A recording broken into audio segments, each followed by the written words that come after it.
Hi! In front of me is ASUS Zenfone 9 and today I would like to show you how you can install and apply iOS Launcher on this device. You need to begin by opening Play Store and typing in iOS Launcher in the search bar. Then install this app from this developer and when it's ready, open it.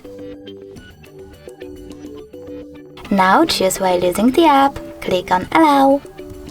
And finally swipe up and select Home button. Then you need to access device's settings and tap on Apps and Notifications. From here scroll down, choose Default Apps and finally click on Home app. Now choose iOS Launcher by tapping on it and select Got it. As you can see, Apple layout was applied successfully on my ASUS. If you wish to, you can always go into exactly the same settings and switch between your layouts by clicking on the best one for you.